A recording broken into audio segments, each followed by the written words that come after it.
What's up, guys? So we are at Chris Miller's other location. We're out here in Medford. We are at Pure Drivetrain Solutions. This place is massive, a lot bigger than I expected. We did Monsif Admin Tuning's podcast here in the dyno room. I only got to see a small taste of what the place actually is. Then Chris is gonna take us through the whole facility and show us a lot of what goes behind the scenes with the ZR transmission. So let's head inside.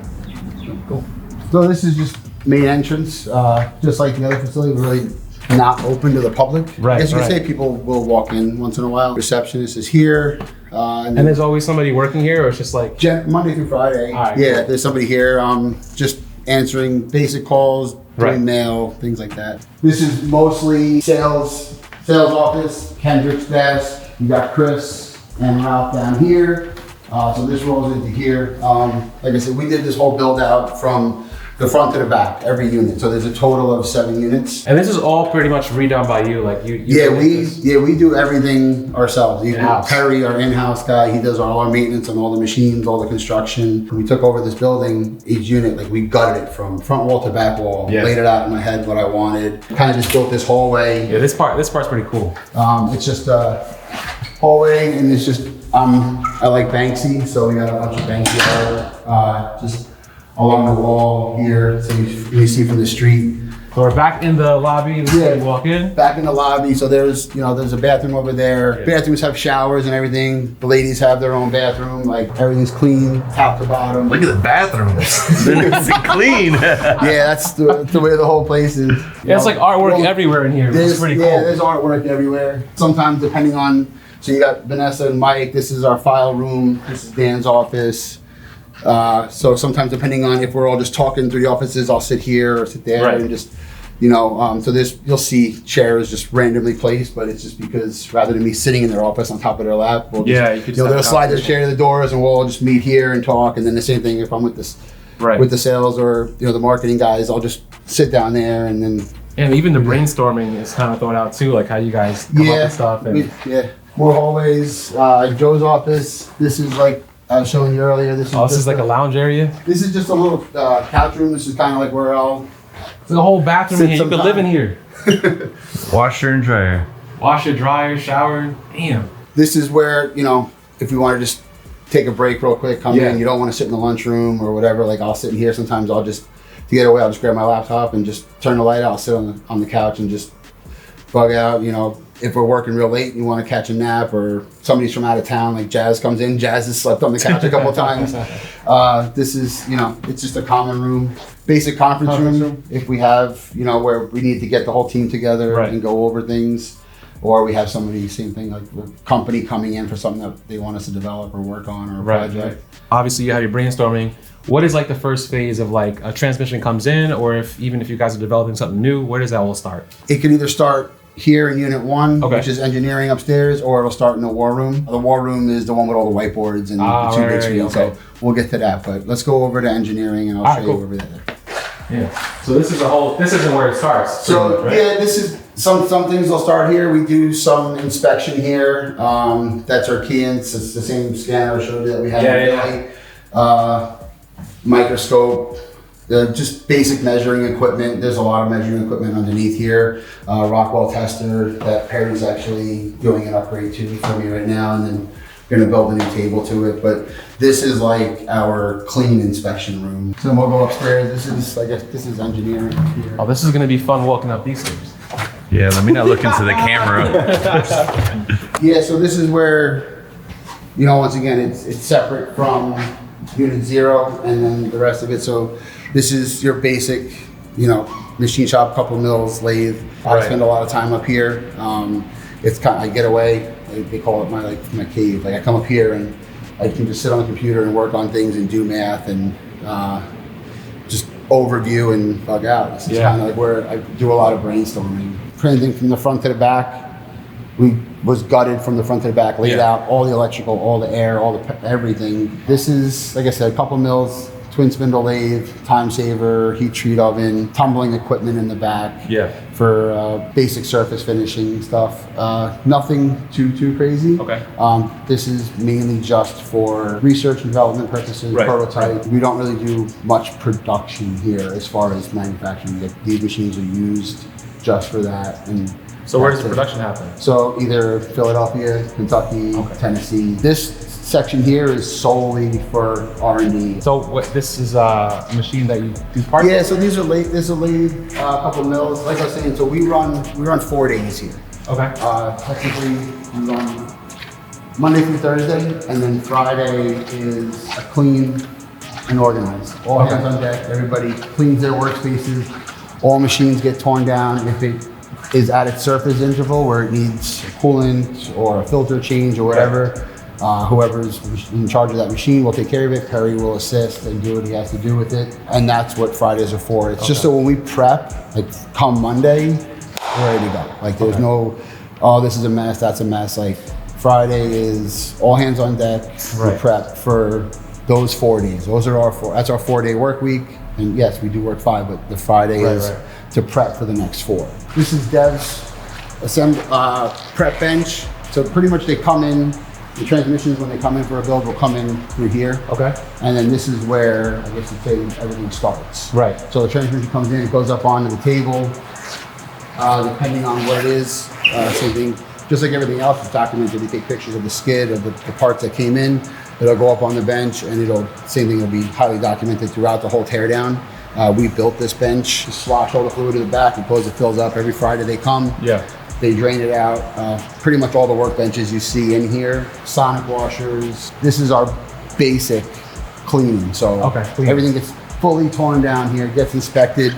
All notes get taken on what came in, what it was, and then it'll move along in the process from here. So by the time it leaves this general area, everything's clean. Casings go through a full 4-part clean. They go into the dirty hot tank, then the clean hot tank, then they get, depending on which case it is, it'll get a soda or a vapor hone.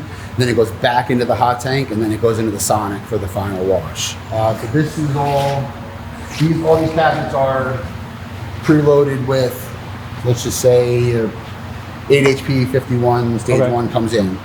Everything's in there for that build.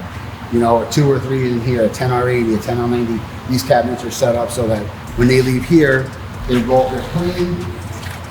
Once it gets past this wall here, this half wall, now this is what we call the prep section. So you got basic mill, surface grinder, lathe, and these are all clean, and they have all the parts that are needed for the build. Okay. This is next week's workload, preloaded as of leaving Friday. Those are the 10L80s, the GM Performance 10L80s, those 3, and then they'll have in our workflow system which one's next after. And I mean, obviously shit happens, and you get curveballs once in a while. Something comes in, somebody needs something real quick, or you know, this is now in the prep station before it goes to the final build. So there's a lot that goes into these transmissions, honestly. Like, I didn't think you would need this big of a facility to have, you know, this kind of operation running. It's kind of crazy. I don't think a lot of people understand the size of the operation. Yeah. You know, we've got a lot of people that come here and they pick up stuff or they drop stuff off, and they're like, oh man, I thought this was going to be like 2,000-3,000 square feet with guys transition on a folding table. Like, it's a little over 30,000 square feet on the floor. That's not including any of our second stories, which we'll walk you through. Like all of that up there, that whole section up there is all 45, 50, 51 ZF small parts. So you buy a core, it's got a cracked case, or it's unusable, whatever is usable and savable, it's inventoried up there, and we have that in our inventory system. Oh, you need a P3 planetary, it's in this bin, it's in this location. So this is, along with, this is the pink room. Along with what we're changing out there, we're going to be changing this in here. Right now, this is like, I guess you call it like a product development room. Okay. Like you were asked earlier about where projects go. So like, for instance, like we got approached to do this Honda Talon clutch assembly. So it came in, we scanned it. We have all the 3D models of everything on it. Now it's in here. So now this upcoming week or so, it'll get a full tear down, make sure that the prints that we have, that engineering made matches the physical parts, and then we'll start to design what we think needs to be for a starter package. And it's the same thing that we've done with the TR9080, the 70. This is no different than what I was showing you yesterday. It's not about 80%. It's probably like 60, 70% of what we do here is private label. So we still do a lot of private label, DCT stuff, baskets, hubs, engineering, design. It's part of the business. It's what we do, you know, it's what drives us. Basic kitchen, like I said, we try. That's the lounge I was in. We try and keep the place, like I said, as comfortable as possible. Yeah. Bathrooms are always clean, man. Like, and everything in the building, all the lights are on motion switches. I hate fucking fingerprints on walls. I hate switches, dirty, and it just turns them off. Dirty bothers me. So I know I drive kind of crazy with all the motion switches. Basic inventory of just shop consumables. Everything that we do is catalog and inventory. I mean, chemical gloves, hand soap, nail brushes, dryer film, like everything, all your cleaning agents, everything is labeled and marked. We know where everything is. Organization is everything. So, you know, I try to keep the place fully stocked with everything everybody in the building is going to possibly need. Right. And whatever we need, I buy extra and to make sure we have it. And everybody has the tools to do their job, down to, you know, our cleaning crew. Everything is clean here. This is your final, you know, stop along the build. So it's that, like, those transmissions are fully prepped. The 3 cases will come over. Everything's ready to go. It'll come over here onto these 2 benches, and this is where final assembly happens. Everything is through our server, so everything's documented from start to finish. There's pictures taken along the way, and this is like our assembly area. This is where you shot the podcast with Monsef. So so this is all-wheel drive dyno, motorcycle dyno, ATV, TV dyno, whatever you want to call it, was in here. And then we're building a new transmission dyno and some pool testing equipment. We built our own cabinet for the toolbox. Shit. So, you know, all steel tops. You know, originally transmissions everywhere over here. Yeah, so this is this is pretty much like the last week or so what hasn't shipped out that'll be shipping on Monday. So this is you're in now. This is what we call 4. This unit is kitting and shipping. Feels like I'm in like a hospital or something. This is our island. So these drawers are filled with parts. They all have bin locations. If you want to build this kit, you go to here, and you go through and you know where to pull your parts. Same thing along that edge over there. These carts are all filled with frictions, hubs, and then all those cabinets up there along the mezzanine, as you can see, those are all filled with kits. So HPK kits, transfer case kits. Right. So, you know, we'll pre-build them here. So you know, Monday we're going to build 20 HPK stage 1 50 kits. Like that's next up to build. We build 20 of them. They go up into the location, they get inventoried, and they sit there. And when the sales order comes in, they come back, they pull it, inventory, and then it goes over here and it ships out. How many transmissions are you shipping out a day? It's a tough question. I'd say average 3 to 4 a day, sometimes more. Our goals are 25 to 30 a week. Like I said to you before, like I don't think people understand the size of the operation and how many we do. It's a wide range too. It's not just, people think it's just Supra or just BMW. We do a lot of 10 speeds. We do a lot of Audi, a lot of 8L90s. Like the mix is pretty wild. And then on top of that, the private label stuff that we're kitting and setting out that just go off in a brown box with no label on it. That people don't, you know, they don't understand the size of the operation. I like 4 so far. 4 is my favorite. So up here this is the top of the dyno room. So there's all these racks here.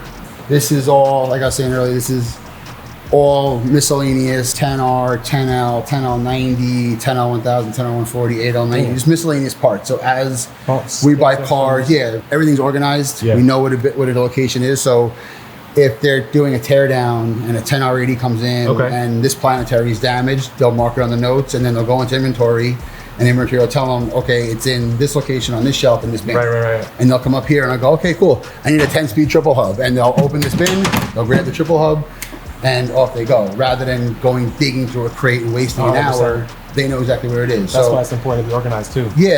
We spend the time up front to organize our system and get everything where it is, and in the end, it pays off. Here's basic shipping overflow, boxes, shipping materials.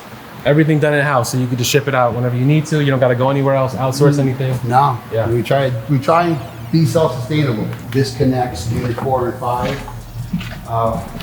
We're doing some changes in here. There was like a conference room dining room table here that I made. We had a new chairs and couches made for that. Okay. That's a video conference section. And then this here is just going to be laid out for almost a conference room table, but just for us. Another whiteboard there. Whiteboard. As you can see, there's whiteboards everywhere. Right. We're real big on just writing stuff down. So down here, photo shoot area. We shoot the product. Dan Kendrick. Photo, the video. That's not my world. You know, I tell them, okay, you want to build a photo shoot area? Let's build. They got the white sheet, the black sheet, the green sheet, all the little boxes. There's lights, there's camera equipment. That whole thing's filled with camera equipment lenses. That's filled with camera equipment lenses. I try and make sure everybody has the tools to do their job. Right. And I don't mind spending the money as long as the end goal is to produce the best thing, whether it's a simple picture or a transmission part or DC, whatever it is, we want to produce the best that we possibly can. And that's what we try and do. These are our AC returns from downstairs. Perry made these from scratch. Nice. This is this mesh here is like, my grandpa used to have a bar in his basement, and he had like these crazy lights behind it, and I had this mesh in my head for some reason for the return, and Perry actually found that mesh at Home Depot. It was like, it looks like it could be. Same thing. Like he built all this stuff, but everything. So now that leads us into 5. Warehouse. It's just overflow warehouse. All these, they're called Gaylords. These black bins are all friction, seals, gasket kits, steels. This reloads unit 4. Okay. Unit 4, unit 3, where the kits, where the transmissions are built. On Friday, same thing, like during the clean and the prep for the following week, they'll go through the cabinet, hey, I'm low on this, or I'm low on that, I'm low on this, I need more of these. They'll come over into 5 and they'll pull from inventory and then put it in and they mark it. And it takes it out of the system and moves it into unit 3. Everything here in the center is stuff that we've done and made, but has to get entered into inventory or go through QC. As you'll see down there, like everything has part numbers. Most of them have the prints to the part of what it is, and that way they can go through. They'll do a spot check. Okay, cool. We made 500 of these. Let's pull 20 randoms, run it through, grab a mic, grab a caliper, grab pins, gauges, whatever. Make sure it's good. Okay, cool. Past QC1, it goes into inventory, and then gets put on the shelf. All right, guys. So we just went through the whole facility. Hopefully, you guys enjoyed the tour. There was no other tour at all, right? There's never been a tour of Pure Drivetrain. Andre, one stock did a quick walkthrough, like a really quick walkthrough. Yes. Rest in peace of Dre, but he didn't really cover much. It was actually. Was he picking up something here? He was picking up something, and that was when we were in the middle of actually building Unit 4 and 5. Was he on live doing it? Instagram? He did it on Instagram. I think he might have put it on Facebook, but it was somewhere. So it was definitely a cool experience for sure. What I want to say is just think bigger, because a lot of things that you guys may see on the internet may not be exactly what it is. There might be a lot more running behind the scenes. It's the same thing with me. I do podcasts. People don't understand how much time goes into them, how many hours and how much dedication, sacrifice, time, everything goes into that for me to be able to do this for you guys. So just be more open-minded and understand that people, put a lot of time and effort into things. This is not a finished product, and money too, of course, on a different level, because I'm not spending nearly as much money as you are to run a facility and take care of your staff, employees, and also keep it as organized as it is and clean as well. I agree with everything you said, and it's the money. Like we talked about yesterday. If my goal was just to make money, I wouldn't be doing this. I wouldn't have the facility laid out like this. I enjoy coming here every day. I enjoy every time I spend here. I enjoy my guys' time in here, and we all enjoy it. And it's taking pride in what you do and being proud of where you go to work every day, what you represent, and the product you're putting out. 100%. Well, there you guys have it, guys. Make sure you guys check out the full episode. We're gonna go through Chris Miller's racing career, how he started on Long Island, pretty much where I'm from. And we were pretty much, for the most part, kind of neighbors. And then the future for Pure and other companies as well. So guys, make sure you guys check it out. Catch you on the next one. Peace.